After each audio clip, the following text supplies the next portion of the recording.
ദൈവങ്ങളുടെയും ബലിദാനങ്ങളുടെയും പേര് പറഞ്ഞുള്ള സത്യപ്രതിജ്ഞയിൽ തിരുവനന്തപുരം കോർപ്പറേഷനിൽ ബി.ജെ.പിക്ക് കനത്ത തിരിച്ചടി. 20 കൗൺസിലർമാരുടെ സത്യപ്രതിജ്ഞ ഹൈക്കോടതി അസാധുവാക്കി. 4 ആഴ്ചക്കകം വീണ്ടും സത്യപ്രതിജ്ഞ ചെയ്യണമെന്നാണ് കോടതിയുടെ നിർദ്ദേശം. വിഷ്ണു സുരേഷ് ആ വാർത്തയുടെ വിവരങ്ങൾ വെച്ചിരുന്നു. വിഷ്ണു, ആ ഹർജി പോയപ്പോൾ തന്നെ ഇത് പ്രതീക്ഷിക്കപ്പെട്ടതാണ്. പക്ഷേ അന്ന് ആദ്യം ആ മേയർ തെരഞ്ഞെടുപ്പിൽ തിരിച്ചടിയാകുമോ എന്നുള്ളതായിരുന്നു ബി.ജെ.പിയുടെ ആശങ്ക. എന്തായാലും അതുണ്ടായില്ല. പക്ഷേ ഇത് വലിയ തിരിച്ചടിയാണ്, അക്കാര്യത്തിൽ തർക്കം വേണ്ട. വിഷ്ണു,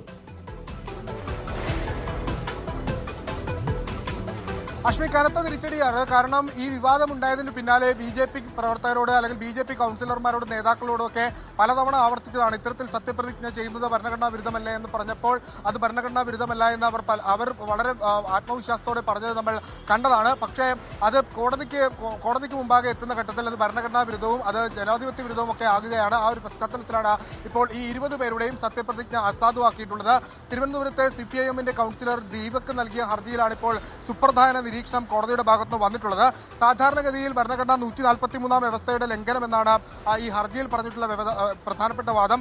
നിയമപ്രകാരം ദൈവനാമത്തിലോ ദൃഢപ്രതിജ്ഞയോ മാത്രമാണ് അനുവദനീയം. പക്ഷേ അതിനപ്പുറത്തേക്ക് ഇവിടെ ബി.ജെ.പി കൗൺസിലർമാർ അയ്യപ്പനാമത്തിൽ, ഗുരുദേവനാമത്തിൽ, കാവിലമ്മയുടെ നാമത്തിൽ തുടങ്ങിയ അത്തരം വാക്കുകളൊക്കെ ഉപയോഗിച്ചാണ് സത്യപ്രതിജ്ഞ ചെയ്തത്. അത് തീർത്തും ഭരണഘടനാ വിരുദ്ധമാണ് എന്ന് ഈ ഹർജിയിൽ ചൂണ്ടിക്കാണിച്ചിരുന്നു. കോടതി നേരത്തെ ഇത്തരം ചോദ്യങ്ങൾ സാധാരണഗതിയിൽ ഇങ്ങനെ ചെയ്യാറില്ലല്ലോ എന്ന് ഹർജി പരിഗണിക്കുന്ന ഘട്ടത്തിലൊക്കെ കോടതി ചോദിക്കുകയും ചെയ്തിരുന്നത്. അതിന്റെ ആകത്തുകയാണ് ഇപ്പോൾ ഇത്തരത്തിലൊരു ഉത്തരവ് പുറത്തു വന്നിരിക്കുന്നത്. 20 പേരുടെയും ഈ സത്യപ്രതിജ്ഞ അത് അസാധുവാക്കുന്നു. അവർ വീണ്ടും സത്യപ്രതിജ്ഞ ചെയ്യണം. 20 പേരും 4 ആഴ്ചക്കകം വീണ്ടും സത്യപ്രതിജ്ഞ ചെയ്യാനുള്ള നിർദ്ദേശമാണ് നൽകിയിട്ടുള്ളത്. ബി.ജെ.പിയെ സംബന്ധിച്ചിടത്തോളം കനത്ത തിരിച്ചടിയാണ്. പ്രത്യേകിച്ച് CPM അവർക്കെതിരെ ഉയർത്തുന്ന പല ഈ വർഗീയ രാഷ്ട്രവുമായി ബന്ധപ്പെട്ടുള്ള അത്തരം ആരോപണങ്ങൾ കൂടി അല്ലെങ്കിൽ അത്തരം കാര്യങ്ങൾ കൂടി ഒരുപക്ഷെ ഒരു CPM-നെ കുറച്ചുകൂടി മേൽക്കൈ കിട്ടുന്ന ഒരു വിധിയാണ് ഹൈക്കോടതിയിൽ നിന്ന് ഇപ്പോൾ ഉണ്ടായിട്ടുള്ളത്. തീർത്തും മതപരമായ അല്ലെങ്കിൽ തീർത്തും വർഗീയമായ നിലപാടിലേക്ക് ബി.ജെ.പി പോകുന്നു തുടങ്ങിയ കാര്യങ്ങളൊക്കെ ഹർജിക്കാരൻ ഈ ഹർജിയിൽ ഉന്നയിക്കുകയും കോടതിയിൽ പറയുകയൊക്കെ ചെയ്തിരുന്നു. ആ ഒരു പശ്ചാത്തലം അതിനു മുമ്പ് തന്നെ ഈ പറയുന്ന ആ കാര്യങ്ങൾ ആ പൊളിറ്റിക്കൽ റീസൺ പറയുന്നതിനപ്പുറം തന്നെ കോടതി അക്കാര്യത്തിൽ കർശനമാണ്. കാരണം 2001 നിയമസഭാ തെരഞ്ഞെടുപ്പിൽ അന്ന് JSS നേതാവ് ഉമേഷ് ചള്ളിൽ MLA ജയിക്കുന്നു. അന്ന് ഗുരുദേവന്റെ നാമത്തിൽ സത്യപ്രതിജ്ഞ ചെയ്യുന്നു. 2003 കോടതി അത് റദ്ദാക്കുന്നു. അതിനുശേഷം വീണ്ടും സഭാംഗമാകാൻ വീണ്ടും സത്യപ്രതിജ്ഞ ചെയ്യണമെന്ന് കോടതി പറയുന്നെന്ന് മാത്രമായിരുന്നില്ല, ഉമേഷ് ചള്ളിയിൽ സഭയിലിരിക്കുന്ന ഓരോ ദിവസവും പിഴ ഈടാക്കണമെന്ന് പറയുകയും പിന്നീട് സത്യപ്രതിജ്ഞ ചെയ്യുകയും അന്ന് 41,000 രൂപ ഉമേഷ് ചള്ളിന് പിഴ അടക്കേണ്ടി വരികയും സുപ്രീം കോടതിയിലേക്ക് പോവുകയും സുപ്രീം കോടതി കേരള ഹൈക്കോടതി വിധി ശരിവെക്കുകയൊക്കെ ചെയ്താണ്. അപ്പോൾ ഇതിൻ്റെ ഒരു പ്രീസറൻസ് അവിടെ ഉണ്ട്. അപ്പോൾ അങ്ങനെ ഈ പറയുന്ന പൊളിറ്റിക്കൽ കാരണങ്ങൾ ഹർജിയിൽ പറഞ്ഞില്ലെങ്കിൽ കൂടിയും കോടതിക്ക് ആ വിഷയത്തിന്റെ ഗൗരവം നന്നായി നേരത്തെയും അറിയാവുന്നതാണ്. വിഷ്ണു,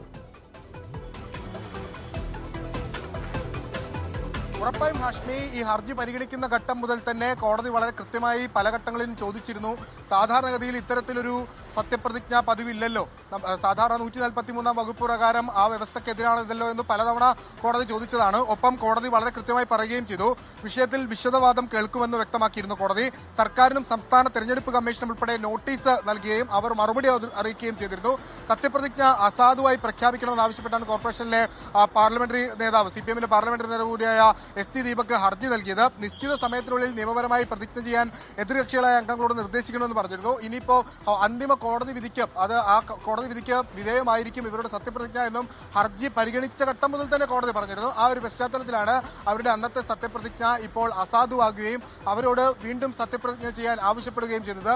ഒരു മിനി സത്യപ്രതിജ്ഞ വീണ്ടും തിരുവനന്തപുരം കോർപ്പറേഷനിൽ ഒരുങ്ങാൻ പോകുന്നു എന്നുള്ളതിൽ തർക്കമില്ല. ഒപ്പം അതിനപ്പുറത്തേക്ക് ബി.ജെ.പിക്ക് ഏറ്റ ഒരു കനത്ത തിരിച്ചടി, അത് പൊളിറ്റിക്കലിയും അതോടൊപ്പം തന്നെ ലീഗലിയും നിയമപരമായും രാഷ്ട്രീയപരമായും ഏറ്റ കനത്ത തിരിച്ചടി എന്ന് ഈ വിധിയെ അല്ലെങ്കിൽ ഈ ഉത്തരവിനെ വിശേഷിപ്പിക്കാം. ഇനിയിപ്പോൾ അതിനെ എന്ത് പ്രതികരണമാണ് ബി.ജെ.പിയുടെ ഭാഗത്ത് വരാൻ പോകുന്നതെന്ന് നമുക്ക് ശ്രദ്ധേയമാണ്. ഇതിനു മുൻപ് ഈ ഹർജിയുമായി ബന്ധപ്പെട്ട് താരതമ്യം ചെയ്ത് മറ്റ് ഹർജികളും ഒക്കെ പലതവണ വന്നിരുന്നു. പലയിടങ്ങളിലും ആ ഹർജികളും ഹൈക്കോടതിക്ക് പരിഗണനയിലുണ്ട്. ഒരിടത്ത് ഉമ്മൻചാണ്ടിയുടെ പേര് പറഞ്ഞ് സത്യപ്രതിജ്ഞ ചെയ്തതൊക്കെ നമ്മൾ കണ്ടതാണ്. ആ ഹർജിയടക്കം ഹൈക്കോടതിയുടെ പരിഗണനക്കുണ്ടെന്നാണ് നമ്മൾ മനസ്സിലാക്കുന്നത്. അപ്പോൾ അത്തരം സാഹചര്യങ്ങൾ ഒഴിവാക്കേണ്ടതാണെന്ന് വീണ്ടും കോടതി പറയുന്നു. ഹാഷ്മി പറഞ്ഞ പോലെ 2001 സംഭവം പ്രീഇൻസിഡൻസ് ആയി ഉണ്ട്. അതൊരു തദ്ദേശ തെരഞ്ഞെടുപ്പിൽ പോലുമല്ല, നിയമസഭാ തെരഞ്ഞെടുപ്പിൽ ഒരു MLA-യോടാണ് കോടതിയുടെ ഭാഗത്ത് നിന്ന് അത്തരം നിർദ്ദേശമുണ്ടായത്. പക്ഷേ അങ്ങനെ ഒരു നിർദ്ദേശമൊക്കെ ഉണ്ടായെങ്കിൽ പോലും അതൊക്കെ കാറ്റിപ്പറത്തിക്കൊണ്ടാണ് ഇപ്പോൾ ദൈവനാമത്തിലും അയ്യപ്പന്റെ നാമത്തിലും ഗുരുദേവനാമത്തിലും കാവിലമ്മയുടെ നാമത്തിലും ഒക്കെ സത്യപ്രതിജ്ഞ ചെയ്തത്. അത് ജനപ്രതിനിധികളുടെ ഭാഗത്ത് വന്നിട്ടുള്ള വീഴ്ചയാണ്. കുറച്ചുകൂടി ജാഗ്രത ഇക്കാര്യത്തിൽ പുലർത്തണം. കാരണം മതേതര രാഷ്ട്രം അല്ലെങ്കിൽ മതേതര മൂല്യങ്ങൾ ഉയർത്തിപ്പിടിക്കുന്ന ഒരു സംസ്ഥാനമാണ്. അവിടെ ഒന്നില്ലെങ്കിൽ ഭരണഘടനാപരം അല്ലെങ്കിൽ ദൃഢപ്രതിജ്ഞ. സാധാരണഗതിയിൽ ഇതാണ് ദൈവനാമത്തിൽ സത്യപ്രതിജ്ഞയ്ക്ക് ദൈവനാമം എന്ന് മതി എന്നുള്ളതാണ് കോടതി ആവർത്തിച്ച് പറയുന്നത്. ഇവിടെ നേരത്തെ വിഷ്ണു പറഞ്ഞതുപോലെ അയ്യപ്പന്റെയും പത്മനാഭസ്വാമിയുടെയും ഗുരുദേവന്റെ പേരിലൊക്കെ R Sugathan, Karaman Ajith, RC Beena, P Saritha, ദീപായസ് നായർ തുടങ്ങിയ BJP അംഗങ്ങൾ C പത്മനാഭസ്വാമിയുടെ നാമത്തിൽ സത്യപ്രതിജ്ഞ ചെയ്തു.